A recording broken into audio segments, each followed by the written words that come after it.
রাজ্য জুড়ে আজকে থেকে কার্যকর হলো গুন্ডা দমন আইন এবং মুখ্যমন্ত্রী খোদ ব্যাখ্যা দিলেন কেন এই আইনের প্রয়োজনীয়তা ছিল। বিগত 15 বছরের তৃণমূল সরকার এবং তার আগে 34 বছর বাম আমলে একের পর এক ঘটনা ঘটে গেছে এবং প্রত্যেকবার সমাজ বিরোধীরা নিজেদের সুবিধা মতো বিভিন্ন ঘটনা ঘটিয়েছে এবং সরকার চেয়েও কিছু করতে পারেনি বা পুলিশ প্রশাসনের হাত পা বাঁধা ছিল, এমন বার্তাই কিন্তু মুখ্যমন্ত্রী দিয়েছেন। তবে এবার থেকে তা আর হবে না।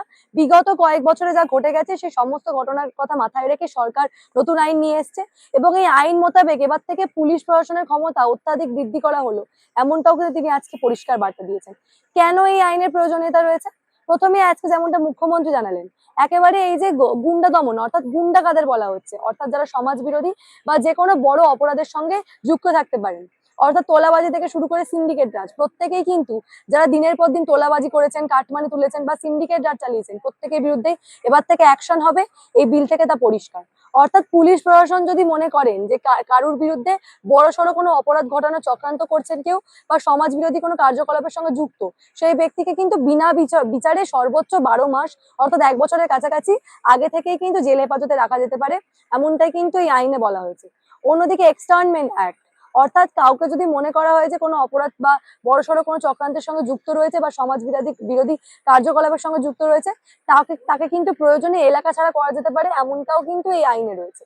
এর আগেও আমরা এই আইন নিয়ে কথা বলেছি। এই আইনটার পরিষ্কার নাম হচ্ছে West Bengal public safety and control of anti social activity. এই অ্যাক্টে পরিষ্কার কিন্তু এই কথাগুলো করে দেওয়া হয়েছে, বলে দেওয়া হয়েছে এবং পুলিশ প্রশাসনের যে ক্ষমতা বৃদ্ধি পেয়েছে তা বারে বারে কিন্তু এই আইনের মাধ্যমে বলা হয়েছে।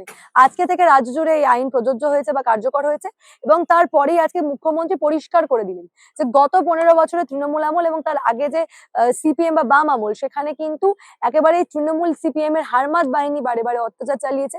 এমনকি এনআরসি, এর আগে যখন এনআরসি বিরুদ্ধে প্রতিবাদ করা হচ্ছিল সেই সময়ও কিন্তু আমরা পরিষ্কার ছবি দেখেছিলাম যে প্রতিবাদের নামে সরকারি সম্পত্তি বারে বারে কিন্তু নষ্ট করা হয়েছে এবং এই অ্যাক্টের মধ্যে পরিষ্কার করে দেওয়া হয়েছে যে সরকারি সম্পত্তি কোনোভাবেই কিন্তু নষ্ট করা যাবে না। কেউ যদি সরকারি সম্পত্তি ক্ষতিগ্রস্ত করার চেষ্টা করে বা সরকারি সম্পত্তির ক্ষতি হয়, তাহলে সেই ব্যক্তির বিরুদ্ধে কিন্তু কড়া ব্যবস্থা নেওয়া হবে, এটাও কিন্তু অ্যাক্টে পরিষ্কার রয়েছে। অর্থাৎ কোনো ব্যক্তি যদি ইচ্ছাকৃতভাবে কোনো সরকারি সম্পত্তি ভাঙচুর করে বা নষ্ট করে, তাহলে সেই ক্ষেত্রে তার থেকে কিন্তু সেই সম্পত্তির টাকাটা আদায় করা হবে, এটাও কিন্তু এই আইনে পরিষ্কার করে দেওয়া হয়েছে। ফলে মুখ্যমন্ত্রী আজকে আবারও পরিষ্কার বার্তা দিয়েছেন যে এই আইনটা আজকে থেকে কার্যকর হলো এবং আইনের কেন প্রয়োজনীয়তা রয়েছে। বিরোধীরা এই ক্ষেত্রে বারে বারে যুক্তি দিচ্ছেন যে গুন্ডা দমন আইনের মাধ্যমে নাকি বিরোধীদের দমন করার চেষ্টা করা হচ্ছে। তাহলে প্রশ্ন হলো, বিরোধীরা কি গুন্ডা যার জন্য এই গুন্ডা দমন আইনের তারা বিরোধিতা করছেন? কারণ এখানে কোনো রাজনৈতিক দলকে কিন্তু বাধা দেওয়ার কথা বলা হয়নি। যারা ইচ্ছাকৃতভাবে প্রতিবাদের নামে সরকারি সম্পত্তি ধ্বংস করবে, এই ধরনের ঘটনা কিন্তু আগেও দেখা গেছে। যারা ইচ্ছাকৃত এই ঘটনা ঘটাবে তাদের বিরুদ্ধে কিন্তু ব্যবস্থা নেওয়া হবে এবং যে কোনো বড় অপরাধ বা একেবারে সমাজ বিরোধী কাজের ক্ষেত্রে কিন্তু অ্যাকশন নেওয়া হবে। তাহলে বিরোধীরা বারে বারে কেন বিরোধী দমনের কথা বলছে, এই প্রশ্ন কিন্তু তুলছেন বিজেপির প্রধান মুখপাত্র দেবজিৎ সরকার। তার বক্তব্যটা একবার শোনাবো। প্রায় 49 বছর ধরে পশ্চিমবঙ্গের পরিস্থিতি ছিল এরকমই যে সেখানে শাসকের আইন চলত, কোথাও এলাকা ভিত্তিক, কোথাও পুরো পশ্চিমবঙ্গ জুড়ে বিভিন্ন জায়গায় দলীয় কমিটি কিংবা দলীয় পার্টি অফিসগুলো কার্যত পুলিশ বা প্রশাসনের কাজ করত। সেকেন্ডারি বা টার্সিয়ারি জায়গায় পুলিশ বা প্রশাসন কাজ করতেন। আবারও বলছি, গত 2.5 মাসের মধ্যে নবগঠিত পশ্চিমবঙ্গ রাজ্য সরকার তার মুখ্যমন্ত্রী শ্রী শুভেন্দু অধিকারীর নেতৃত্বে যে তৎপরতা আইন শৃঙ্খলা রক্ষার জন্য দেখিয়েছেন, তাতে শাসকের আইন আর নেই, আইনের শাসন এই পশ্চিমবাংলায় প্রতিষ্ঠিত হয়েছে। কিন্তু শুধু প্রতিষ্ঠিতই নয়, পুরনো আইন থাকাকালীন দুষ্কৃতীরা যেহেতু প্রায় ওই 49 বছর ধরে সরকার পক্ষের দলের সমর্থন পেয়ে এসেছেন এবং বিভিন্ন রকম সরকারি সুযোগ সুবিধে নিয়ে বিচারকে প্রহসনে পরিণত করাতে পেরেছিল, তার বিপরীতে দাঁড়িয়ে, তার উল্টো দিকে দাঁড়িয়ে মানুষকে আইনের সুবিধে পাওয়াতে গেলে সাধারণ মানুষকে, অত্যাচারিত যারা সাধারণ মানুষ, মূলত যারা গুন্ডামির শিকার হন বা হয়েছিলেন, যাদের প্রশাসনের উচিত ছিল যাদের পক্ষে দাঁড়ানো, সেখানে উল্টে প্রশাসন গুন্ডাদের পক্ষে দাঁড়িয়েছিলেন, যারা অত্যাচারিত হয়েছিলেন তাদের পক্ষে ছিলেন না। নতুন আইন তাদের এই পরিস্থিতি থেকে মুক্ত করবে এবং সব থেকে বড় কথা, একটা নির্দিষ্ট রাজনৈতিক দল করলেই বা সরকারি রাজনৈতিক দলের সঙ্গে থাকলে পলিটিক্যাল ইমিউনিটি পাওয়া যায় ডিভিডেন্ড হিসেবে, এবং আমি যা ইচ্ছে তাই করব।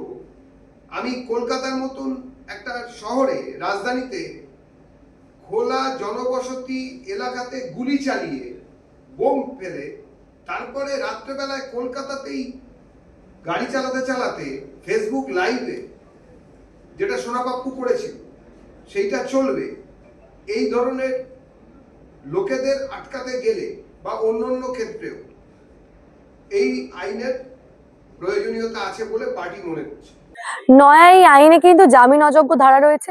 অর্থাৎ এতদিন ধরে যে ছবি আমরা বারে বারে দেখতে পেয়েছি, যে কোনো অপরাধ সংগঠিত করে খুব দ্রুতই কিন্তু জামিন পেয়ে যাওয়া, এবার থেকে আর তা হবে না। এই ধারা, এই আইনের অন্তর্গত থাকা সমস্ত অপরাধের ক্ষেত্রে জামিন অযোগ্য ধারা রয়েছে এবং পুলিশ চাইলে কিন্তু আগাম ভাবে আটক করে রাখতে পারে, এমনটাও কিন্তু আইনে পরিষ্কার করা রয়েছে। অন্যদিকে সরকারি জমি ক্ষতিগ্রস্ত করলে বা সরকারি সম্পত্তি ক্ষতিগ্রস্ত করলে একেবারে জমি বাজেয়াপ্ত করার, মানে যে ক্ষতিগ্রস্ত করবে তার সম্পত্তি বাজেয়াপ্ত করার কথাও কিন্তু আইনে লেখা রয়েছে। অন্যদিকে কেউ যদি অন্য কারোর সম্পত্তি দখল করে নেয়, বা যেমনটা প্রথমে বললাম, তোলাবাজি থেকে শুরু করে সিন্ডিকেট রাজ, প্রত্যেকের ক্ষেত্রেই কিন্তু প্রত্যেক ঘটনায় কিন্তু এই আইনের আওতায় রয়েছে এবং এই আইনের আওতায় থাকা প্রত্যেকটা অপরাধের ক্ষেত্রেই কিন্তু জামিন অযোগ্য ধারা রয়েছে। প্রয়োজনে এলাকা থেকে একেবারে এলাকা ছাড়া করা যেতে পারে, এমনটাও কিন্তু আইনের মধ্যে রয়েছে। ফলে কঠোর একটি আইন আনা হচ্ছে, বিষয়টা একেবারেই পরিষ্কার এবং আজকে এই আইনটা কার্যকর হলো এবং কার্যকর হওয়ার পর থেকেই কিন্তু পরিষ্কার মনে করা হচ্ছে যে আগামীতে এই আইন একটা বড় প্রভাব ফেলবে। মানুষের মনে ভয় তৈরি হবে, বিশেষ করে যারা সমাজ বিরোধী কার্যকলাপের সঙ্গে যুক্ত। এই কদিন আগে কিন্তু মুখ্যমন্ত্রী খোদ বারুইপুর থেকে আইনের কথা ঘোষণা করে দিয়েছিলেন। একেবারে বারুইপুরে নাবালিকা ধর্ষণ কাণ্ডে যে ছবি আমরা দেখেছিলাম, ইন্দ্রজিৎ, যে কিনা একেবারে নির্দোষ ছিল, তাকে প্রাণ হারাতে হয়েছিল কেবলমাত্র মব লিঞ্চিং এর ঘটনার জন্য। কিন্তু মব লিঞ্চিং এর ঘটনায় এই একেবারে ইচ্ছাকৃতভাবে ঘটনা বলেই অভিযোগ। পরবর্তীতে কিন্তু সিপিএম এর লায়েক আলীর নাম উঠে এসছে ইচ্ছা করে উস্কানি দেওয়ার ক্ষেত্রে। এমনকি সেখানে যে পরিস্থিতি তৈরি হয়েছিল বারুইপুরের ক্ষেত্রে, ইচ্ছা করে পরিস্থিতি উত্তপ্ত করা হয়েছিল বলেও কিন্তু খবর। অন্যদিকে এই যে কোনো বিনা বিচারে একটা নির্দোষের প্রাণ চলে গেল, এইসব ঘটনার কথা মাথায় রাখলে কিন্তু এই গুন্ডা দমন আইনকে অত্যন্ত গুরুত্বপূর্ণ বলেই মনে করা হচ্ছে। কারণ বারুইপুরেও আমরা একেবারে সেই এনআরসি আন্দোলনের সময় যেভাবে রেল লাইন উপড়ে ফেলা হয়েছিল, সেই ধরনের একই ছবি কিন্তু আবারও দেখতে পেয়েছি। অর্থাৎ কোথাও গিয়ে উস্কানি দিয়ে ইচ্ছাকৃতভাবে এই ঘটনা ঘটানো হয়েছে। বারে বারে মুখ্যমন্ত্রীর তরফেও কিন্তু এই অভিযোগই করা হয়েছে। এই বিষয় নিয়ে আপনারা কি ভাবছেন? আপনাদের মূল্যবান মতামত আমাকে জানাবেন দ্য নিউজ বাংলা কমেন্ট সেকশনে এবং দেখতে থাকুন দ্য নিউজ বাংলা।